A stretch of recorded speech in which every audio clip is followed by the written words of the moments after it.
Deus nos conduza, e é um prazer muito grande a gente poder estar aqui mais uma vez para a gente compartilhar o conhecimento da palavra de Deus.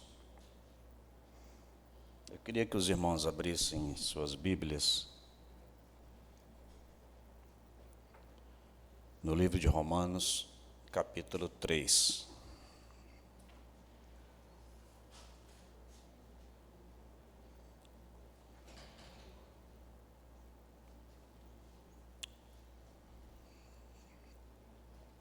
Eu vou ler o primeiro bloco só.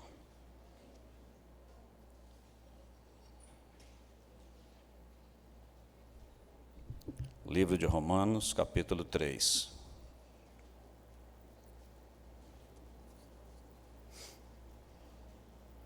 Obrigado, Joia.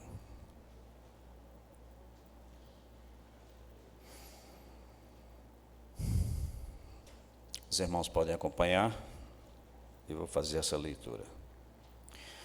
Que vantagem, pois, tem o judeu, ou qualquer utilidade terá a circuncisão? Muito, em todo sentido. Primeiramente, porque lhe foram confiados os oráculos de Deus. Pois que, se alguns foram infiéis, porventura a sua fidelidade anulará a fidelidade de Deus? De modo nenhum. Antes seja Deus verdadeiro e todo homem mentiroso.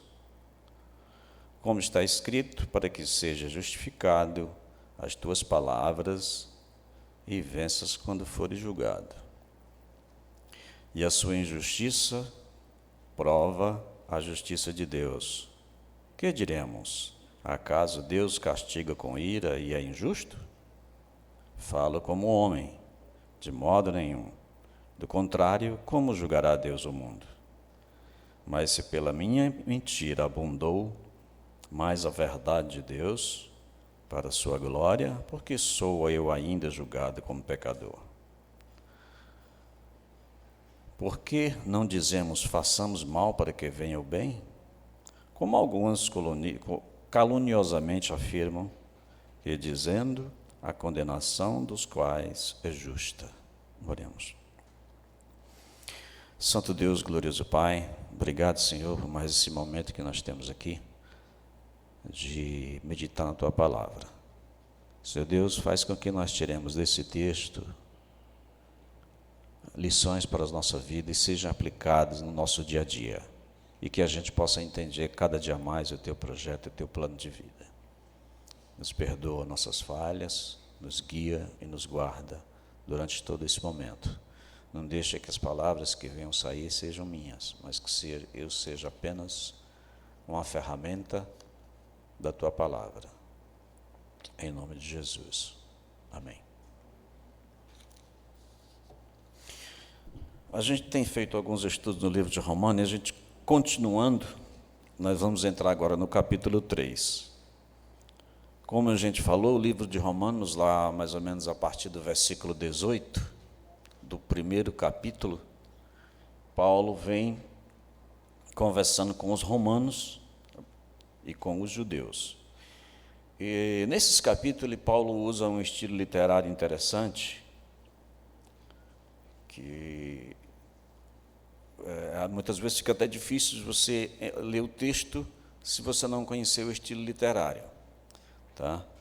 Que estilo que ele usa? Paulo ele usa aqui um estilo literário que chama-se diatribe. Os advogados aí que conhecem o português bem perto, que me corrijam se eu estiver errado. Mas acho que não me fala a memória o termo é esse, diatribe. O que é diatribe? É um estilo literário que faz com que o escritor ele crie na cabeça dele um interlocutor.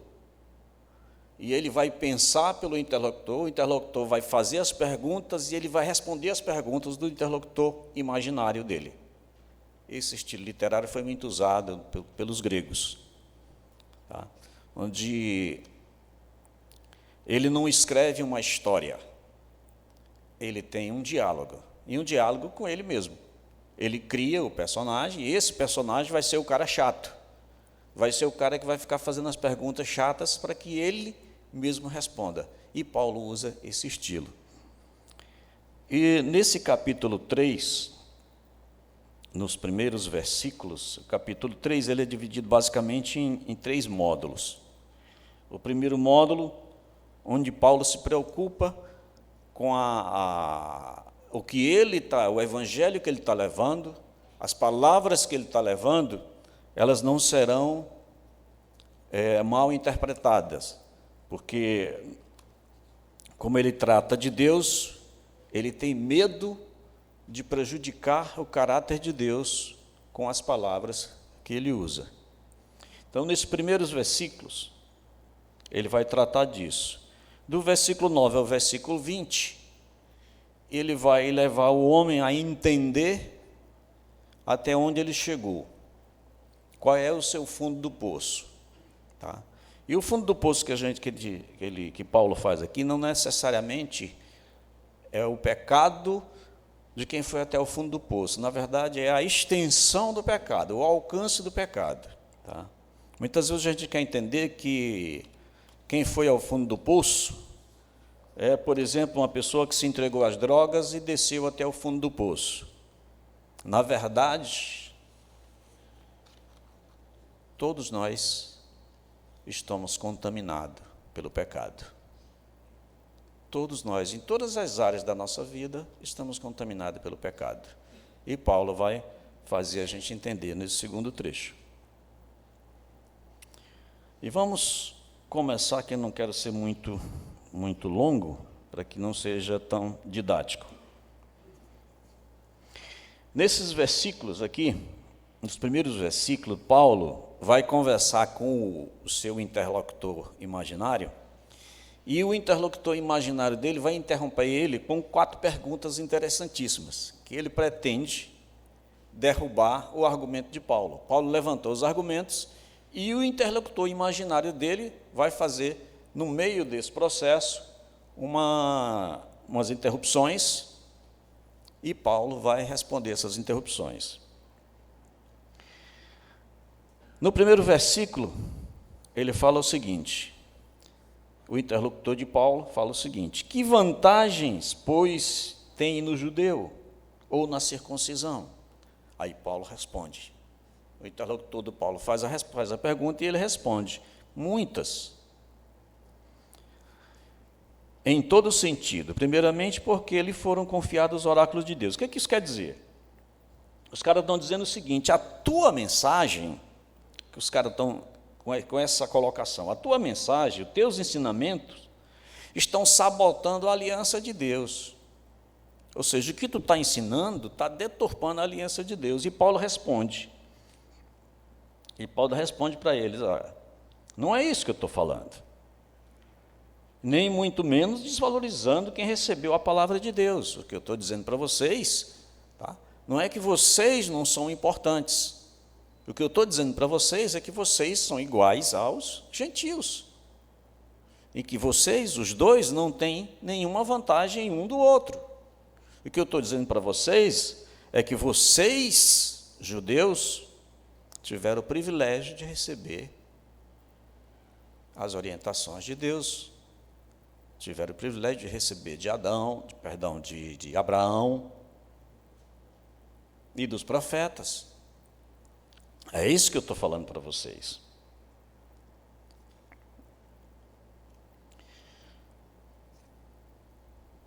No segundo versículo, no segundo Paulo responde.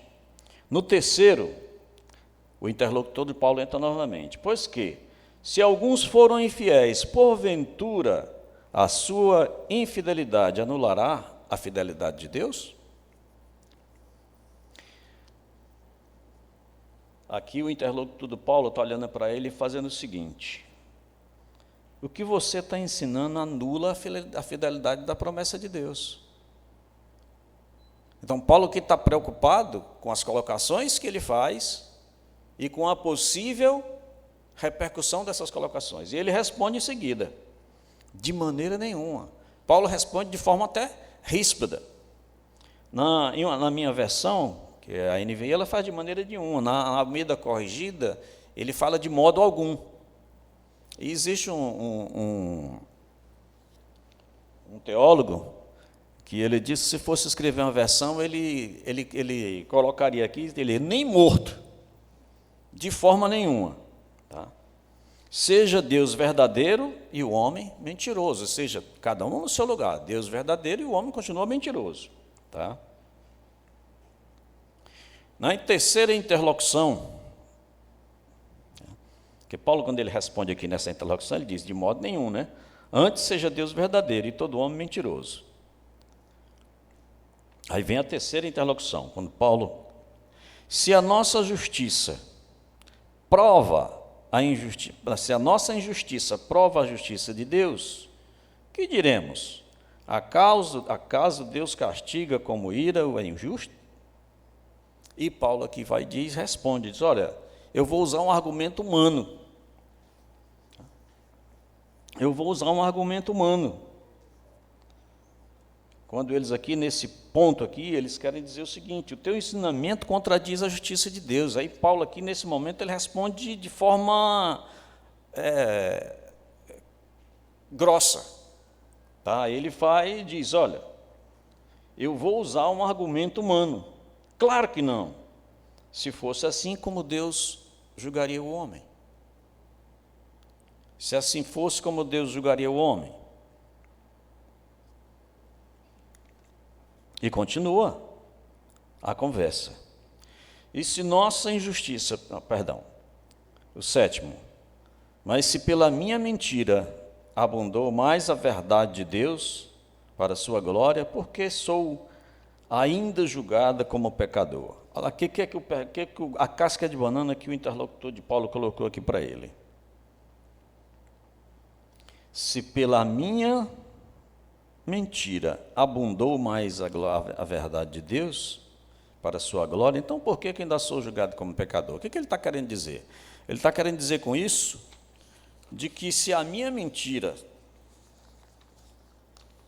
fez abundar a verdade de Deus, então por que eu sou julgado por isso? Por que eu sou julgado por isso? E Paulo responde. Por que eu sou julgado por isso? E Paulo responde, você percebe quanto essa argumentação é ridícula? No versículo embaixo ele diz o seguinte, por que não dizemos, façamos o mal para que venhamos o bem? É a resposta de Paulo. Pelo que vocês estão falando, então nós temos que fazer o mal para ganhar o bem. A recompensa do mal seria o bem. Entendeu aí a colocação da pergunta do interlocutor de Paulo? Se pela minha mentira abundou a verdade de Deus, para a sua glória, por que ainda sou julgado como pecador? E Paulo fala, porque não façamos mal para que venhamos o bem, como alguns caluniosamente afirmam que dizemos, a condenação dos quais é justa. Paulo sabe que nas colocações dele está em jogo o caráter de Deus. E as pessoas podiam deturpar o ensinamento dele. E Paulo reafirma constantemente a aliança divina, a fidelidade de Deus, que a justiça é perfeita e o Pai é justo, e o justo juízo de Deus, que revela em plena glória que só Deus tem e sempre vai proporcionar o bem e não o mal. Continuando no versículo 9, o interlocutor de Paulo faz outro questionamento. Pois que somos melhores que eles? De maneira nenhuma, pois já demonstramos que tanto judeus como gregos, todos estão debaixo do pecado. Daqui para frente, Paulo vai levar eles a entenderem até que ponto eles foram. E Paulo vai na frente e ele fala, como está escrito, não há um justo sequer, nenhum. No 11 ele fala, não há quem entenda e não há quem busque a Deus. O que ele quer dizer com isso? Que não há no homem interesse e nem vontade de buscar a Deus. Não há um sequer.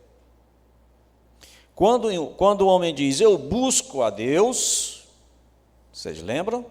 Quando o homem diz, eu busco a Deus, isso significa que Deus já o buscou primeiro. O homem nunca é o primeiro. Ele nunca é o primeiro. Não há um sequer.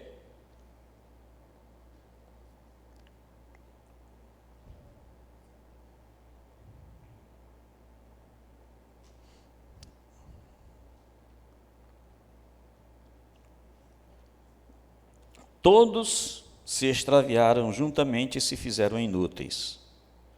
Não há quem faça o bem. Não há um só. Não há um só.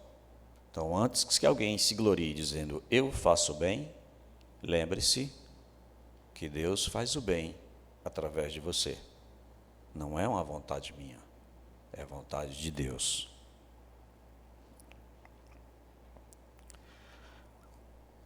E ele continua classificando todos os homens. E diz, a sua garganta é um sepulcro aberto, com as suas línguas tratam enganosamente, peçonha de áspides está debaixo de seus lábios. O que ele fala de sepulcro aberto significa que nada que nós falamos constrói. Nós só falamos para destruir. Sua boca está cheia de maldição e de amargura. Seus pés estão ligeiros para derramar sangue. Nos seus caminhos há destruição e miséria. Não conheceram o caminho da paz. Não há temor diante dos seus olhos. Ora, nós sabemos que tudo o que a lei diz aos que estão debaixo da lei, o diz, para que se cale toda a boca e todo o mundo fique sujeito ao juízo de Deus. Nesse momento aqui, Paulo para na argumentação dele e encerra a argumentação dele e entrega o réu ao juiz. Quem é o réu? O homem. Nesse momento ele entrega o réu ao juiz, que se cale toda a boca diante de toda essa argumentação. Nessa altura o réu não tem mais o que falar. Ele já tem que ficar calado diante de tantas as provas que foram depositadas diante do juiz. Porquanto pelas obras da lei nenhum homem será justificado diante dele, pois o que vem pela lei é o pleno conhecimento do pecado. Porquanto pelas obras da lei nenhum homem será justificado. Aqui tem um termo interessante aqui, nenhum homem será justificado. Muitas vezes nós pensamos e imaginamos na justificação. O que é a justificação? A justificação nada mais é do que um processo. Um processo. No momento em que Deus busca o homem, ele começa ali o processo de justificação. Havia um pensamento no passado de que quando o Deus justificava o homem, o homem se tornava um santo. Tá? Na verdade, a santidade, o processo de justificação é longo. É desde quando Deus escolhe o homem até o final do processo, quando ele é levado para perto de Deus. Tá? A justificação é um processo. E ele fala que a lei, ela vem para pleno conhecimento do pecado. A lei, ela vem para mostrar que o homem não consegue viver sem Deus. Sem Deus, ele não consegue viver. Mas agora, sem lei, tem se manifestado a justiça de Deus, que é atestada pelas leis e pelos profetas. Aqui, Paulo fala da justiça de Deus e diz de onde, fala da justiça e diz de onde ela vem, qual é a fonte dessa justiça, qual é a base dessa justiça e qual é o alcance dessa justiça. A fonte da justiça é Deus, a base é Cristo e o alcance é os que creem pela fé, a fé dada por Deus. Porque todos pecaram e destituídos estão da glória de Deus. Então, Paulo, novamente aqui, ele coloca todos no mesmo saco, todos na mesma cumbuca, não tem um diferente. E sendo justificados gratuitamente pela graça de Deus, mediante a redenção que há em Jesus Cristo. Os homens, para serem justificados, não tem como comprar essa justificação, seja com recursos, dinheiro, conhecimento. Não tem como comprar essa justificação. Mas, por outro lado, essa justificação é gratuita. A diferença é que o homem não procura essa justificação. Deus tem que procurá-la. E ela vem e é dada pela graça de Deus. Graça significa favor não merecido. Nós não merecemos aquilo que Deus nos dá. Nós não merecemos a justificação, mas Deus nos dá a justificação. Por que Ele nos dá a justificação? Ele nos dá a justificação baseado na morte de um injusto, na morte de um justo para a salvação dos injustos. Ele nos dá a salvação, a justificação pela morte de um justo para justificar os injustos.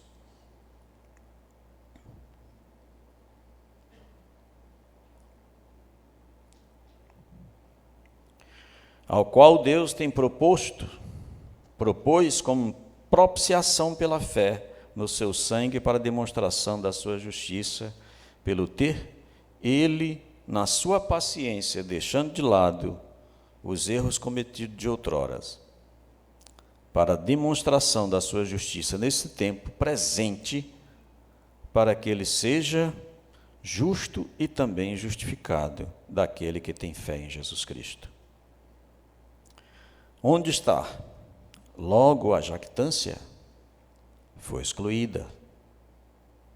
Por que lei? Das obras? Não, mas pela lei da fé. Concluímos, pois, que o homem é justificado pela fé sem as obras da lei. O interlocutor de Paulo entra novamente. Porventura Deus somente dos judeus? Não, é também dos gentios. Também dos gentios, certamente. Se é Deus, se é que Deus é um só, que pela fé há de justificar a circuncisão e também por meio da fé a incircuncisão, anulando, pois, a lei pela fé, de modo que nenhum antes estabelecemos a lei.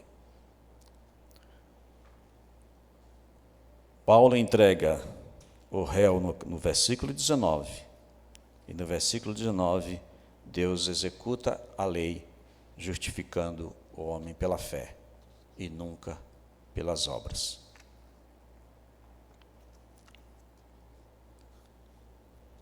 Paulo conhece os gregos conhecem os romanos e conhece os judeus. E Paulo quando fala para os judeus, ele se inclui como judeu. E iguala todos eles a nós gentios, aos gentios.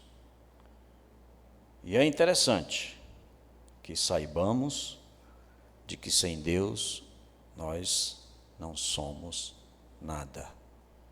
Paulo usa praticamente um capítulo inteiro, na verdade mais de um capítulo, que Paulo começa a descrever a situação do homem, mais ou menos no versículo 18 do capítulo 1, e se estende no 3 inteiro. Para que o homem tenha consciência de que ele sozinho não chega a lugar nenhum. O homem sem Deus não é ninguém. E agradeça todo santo dia se você busca a Deus. Porque se você busca a Deus, é porque Ele já lhe buscou primeiro. Agradeça, seja grato todo santo dia. Que Deus nos abençoe.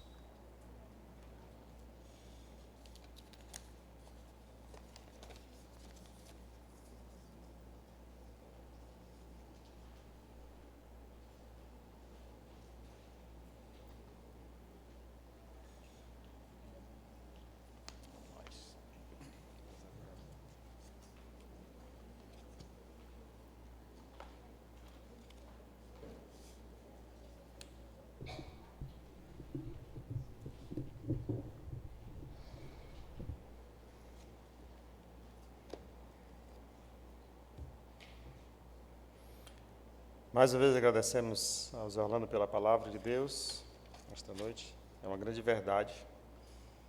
Cada dia que passa o mundo fica mais distante de Deus e as pessoas correm de Deus, né? Como se a santidade de Deus os assustasse, né? O mundo fica mais pecaminoso e Deus é santo, o homem é mais pecador, as pessoas correm com medo de Deus. E é assustador mesmo o que está acontecendo no mundo, né? Assusta, e nós que, como o Zé disse, nós que ainda fomos tocados pelo Espírito Santo, temos que nos render a Ele todo dia, né?